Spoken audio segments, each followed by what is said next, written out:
Hello and welcome to Fast and Factual. I'm Utsaf Parekh and I'll take you through the top 50 stories of the day. Let's start with the latest development in Ukraine. Russia launched an air attack in Ukraine's Dnipro region. Kyiv says that Moscow targeted military facilities. 16 different types of missiles and 20 drones were used in the attack. At least 8 people have been injured. Russia has intensified its missile and drone strikes at a time when Ukraine's counteroffensive is looming. Ukraine has said that its forces are still advancing around the edges of Bakhmut. The aim is to encircle the city. This comes after Russia's Wagner mercenary group declared that they'd captured Bakhmut. However, Ukrainian President Volodymyr Zelensky said that Bakhmut is still in his country's hands. During the G7 summit, Zelensky compared the destruction in Bakhmut to the Japanese city of Hiroshima. The United States and Papua New Guinea have signed a defense cooperation agreement. U.S. Secretary of State Antony Blinken said that the deal will make it easier for America to train the Pacific Island nations' forces. Blinken and Papua New Guinea's Prime Minister James Marape discussed a number of issues of common concern. This includes economic development, the climate crisis, and engagement in the Pacific. Indian Prime Minister Narendra Modi is in Papua New Guinea. He held talks with his counterpart James Marape. The two leaders discussed bilateral relations with a focus on commerce, technology, healthcare, and climate change. This was the first time an Indian Prime Minister visited Papua New Guinea. India is hosting the G20 Tourism Working Group meeting in Kashmir. The meeting is being held amid tight security. Over 60 delegates from G20 member countries are attending the event. This is the first big international event to be organized in Kashmir after the abrogation of Article 370 in 2019. This law had provided a special status to Kashmir. Meanwhile, the New Delhi High Court has issued a notice to the British Broadcasting Corporation, or BBC. This is in connection with a defamation suit filed by a non-governmental organization based in the Indian state of Gujarat. The defamation suit has been filed against BBC's controversial documentary on Indian Prime Minister Narendra Modi.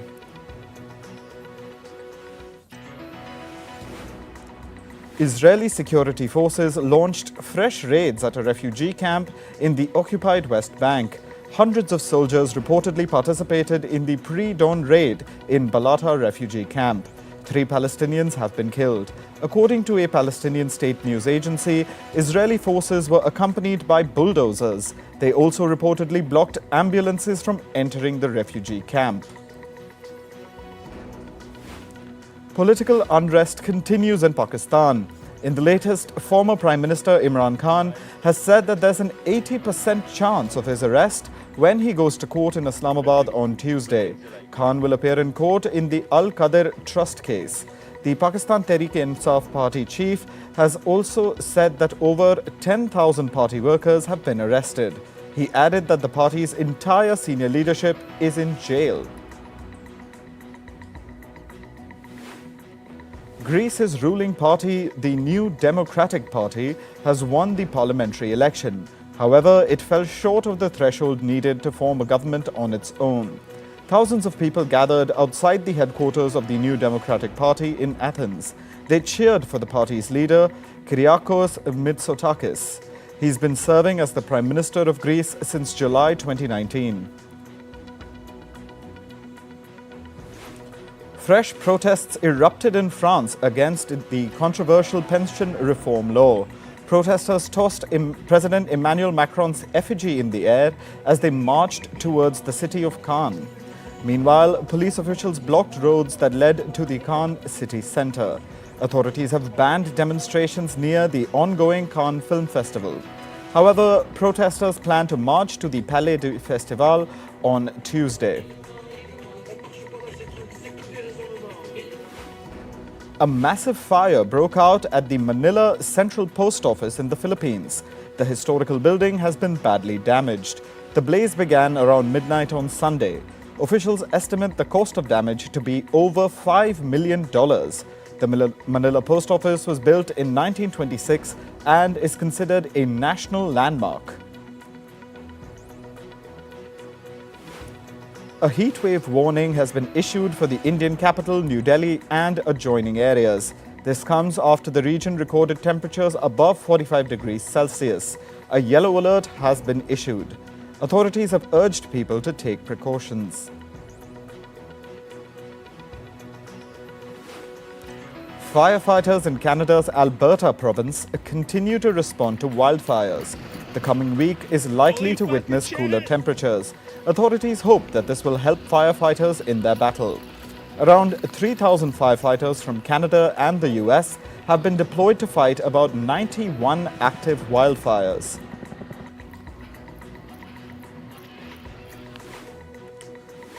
Wildfires in Canada have sent smoke to the sky above many states in the US. This includes Minnesota, Nebraska, Illinois, and a few others. This has triggered air quality alerts in some places. Officials say that conditions have become unhealthy for residents with heart or lung conditions.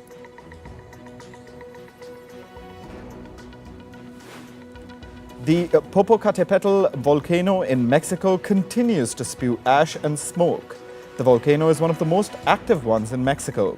A nearby international airport was forced to halt operations for more than 5 hours due to the volcanic activity. Multiple flights were delayed or cancelled. Several schools have also been closed due to the volcanic ash. Italy's Mount Etna, one of the most active volcanoes in the world, has erupted. Operations at a nearby airport in Sicily were halted. Flights to and from the popular tourist destination of Catania will remain suspended until further notice. Mount Etna is known to erupt several times a year. However, its last major eruption took place in 1992. Italy continues to deal with devastating flash floods. At least 14 people have lost their lives. More than 36,000 have been forced to leave their homes. Many who stayed back in the flooded areas were left without electricity. Rescue teams and volunteers have been trying to pump the water out of buildings. Around 280 landslides have also occurred due to the floods. These have been described as the worst floods in Italy in 100 years. Italian Prime Minister Giorgia Meloni visited the flood-hit areas after she returned from the recent G7 meeting in Japan. Meloni said that the damage is huge, but it's difficult to gauge the exact financial impact. She indicated that Italy might call upon the European Union's Solidarity Fund for Natural Disasters to help in recovery operations. Some climate activists in Italy turned the water at Rome's iconic Trevi fountain black. They poured diluted charcoal into the fountain water. The activists were protesting against public subsidies for fossil fuels. They also said that the climate crisis has led to the latest flash floods in Italy.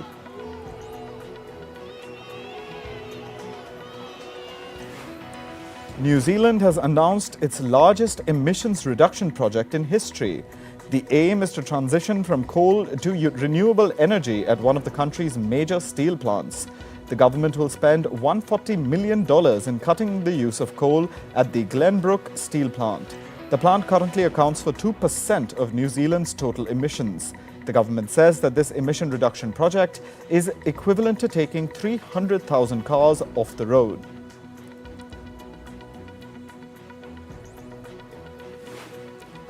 Facebook's parent company Meta Platforms has been hit with a record fine. The European Union's privacy regulator has charged the tech giant a whopping $1.3 billion. It has penalized the social media company for transferring European user data to US servers. Meta has also been given a deadline of 5 months to stop all such transfers. Meanwhile, Russia has fined WhatsApp more than $51,000. It has penalized the messaging platform for failing to delete banned content. However, reports did not specify what information the messenger allegedly failed to delete. This is the first time that Russia has taken legal action against WhatsApp for failing to delete content. According to new reports, Samsung will not change the default search engine on its smartphones. This comes after a separate report stated that was published last month. Last month's report said that Samsung was considering replacing Google's search engine with Microsoft's Bing. The change would have hurt a sizable part of Google's revenue. Google reportedly earns about $3 billion annually from Samsung's contract. Social media site Instagram was down on Sunday after a global outage affected around 200,000 users. The social media platform is running again now. The company said that a technical error had disrupted services. However, it confirmed that the error has now been resolved. New Zealand's central bank is set to conduct its monthly meeting this week. Reports suggest that the bank is expected to deliver a 25 basis point rate hike. Analysts are also watching if the rate will peak at a higher level than previously thought. New Zealand's central bank is under pressure to moderate its rate hikes as the country stands on the verge of a recession. Auction house Sotheby's has announced that seven non-fungible tokens or NFTs were sold for about $2.5 million. One of these NFTs fetched as much as $1 million. These belonged to the bankrupt cryptocurrency hedge fund 3 Arrows Capital. Singapore-based 3 Arrows was the first major crypto firm to go bankrupt in 2022. Australia has said that it will take further actions against financial firm PricewaterhouseCoopers. This is in relation to a tax documents leak scandal. The government has said that the case could be referred to the Australian Federal Police. PwC is accused of leaking information related to the country's new tax measures to its corporate customers. Morgan Stanley's Chief Executive Officer, James Gorman, has said that he's planning to step down within a year. Gorman said that the bank's board has identified 3 potential candidates as his successor. However, he did not name them. Gorman added that he will stay on with the company as its executive chair. China's cyberspace regulator has said that US chipmaker Micron's products have failed its network security review. The regulator added that key Chinese infrastructure operators would be barred from buying from Micron. This could include operators from sectors like telecom, transport, and finance. The move comes amid a chip technology dispute between the US and China. The Australian government has said that it will introduce laws to regulate the buy now, pay later sector. The laws will reportedly recognize BNPL services as credit instruments. They could be regulated under the same laws as credit card providers. BNPL companies typically let their customers make purchases and pay for them over time without charging any interest. Coming to sports, in cricket, this year's IPL playoffs are set to begin on Tuesday. The first qualifier match is between Chennai Super Kings and Gujarat Titans. The game will be played at Chennai's M.A. Chidambaram Stadium. The winner of the match will advance to the finals of this year's IPL.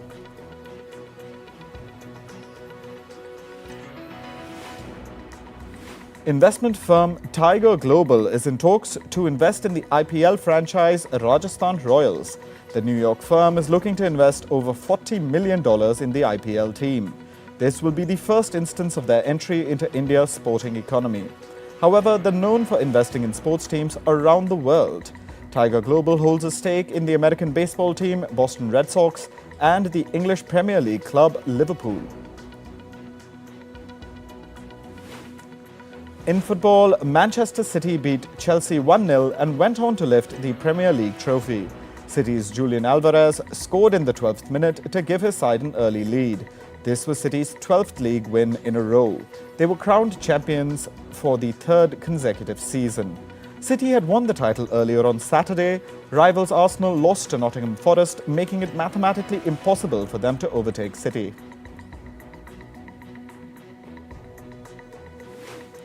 In tennis, Russia's Daniil Medvedev beat Denmark's Holger Rune to clinch the Italian Open title. Medvedev completely outclassed Rune 7-5, 7-5 on the clay court. With the win, Medvedev clinched his fifth title this season. He's now one of the top contenders for the Roland Garros, which begins on the 28th of May. In archery, India's Prathamesh Joker won his first gold medal at the World Cup. 19-year-old Joker stunned world number one Mike Skolesser of the Netherlands in the men's individual compound at Shanghai. The Indian youngster dropped just one arrow from his 15 shots to beat the two-time world champion.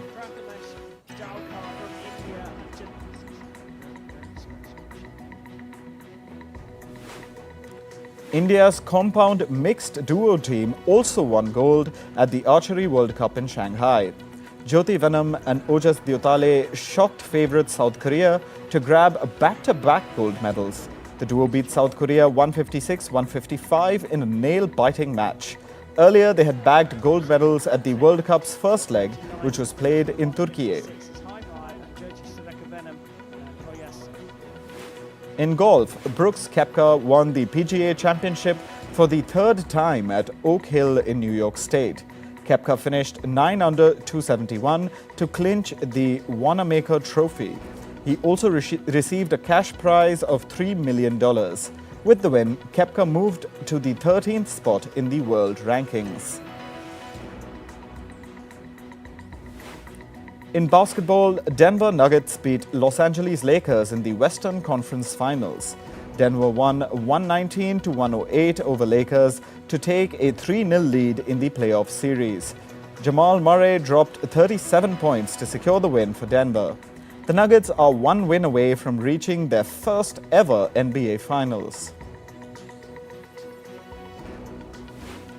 Miami Heat dominated Boston Celtics 128-102 in the Eastern Conference Finals. Miami's Gabe Vincent scored 29 points to take his side to victory. Heat led Celtics 3-0 in the 7-game series. They are also one win away from heading to the NBA Finals. Over 100 mountain bikers took part in Bolivia's high-speed Challenge downhill race. The cyclists navigated a dizzying track, hurdling over ramps, steps, and even a suspension bridge. Bolivia's Franklin Espada won the circuit in just 6 minutes and 2 seconds. He also set a new record for the fastest finish in the downhill race.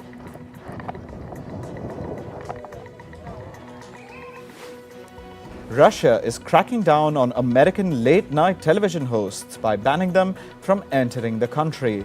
Hosts Jimmy Kimmel, Seth Meyers, and Stephen Colbert are among those banned in Russia. The Russian Foreign Ministry released a list of 500 such Americans, which it says is in response to US sanctions. Last year, Russia had banned actors Ben Stiller, Morgan Freeman, and Sean Penn.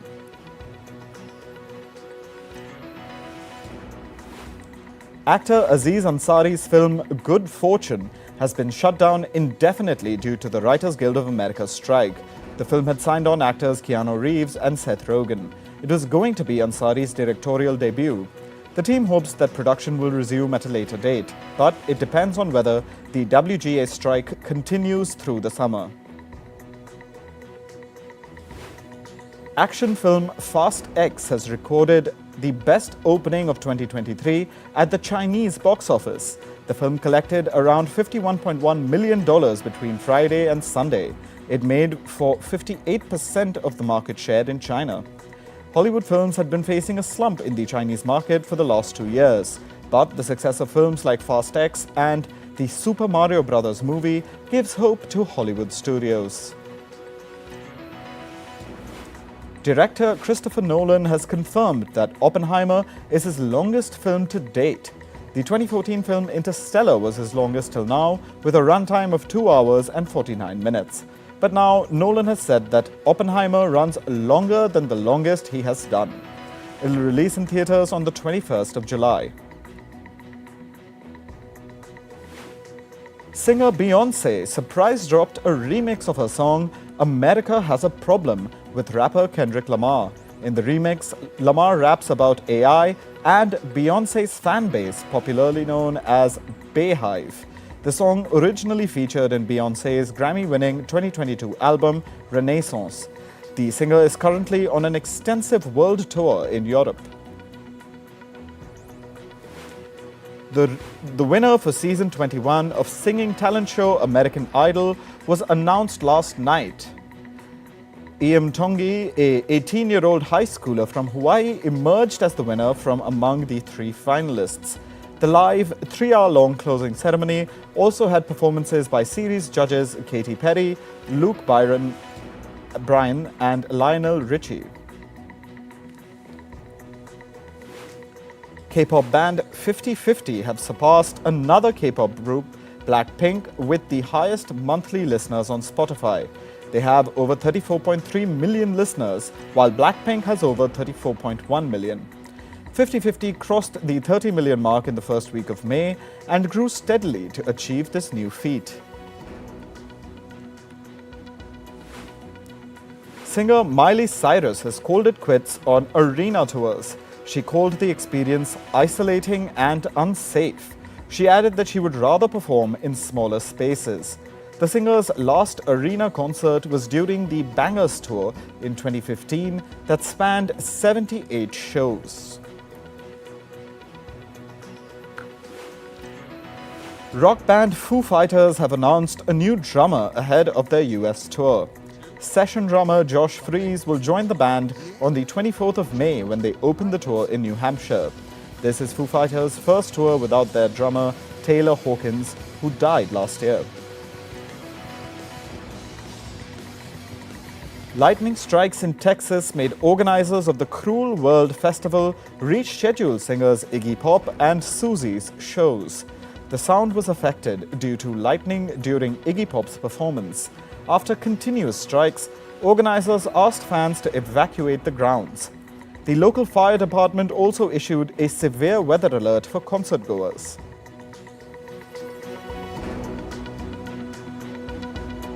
That's all for this episode of Fast and Factual. Thank you for watching. Stay tuned to Firstpost.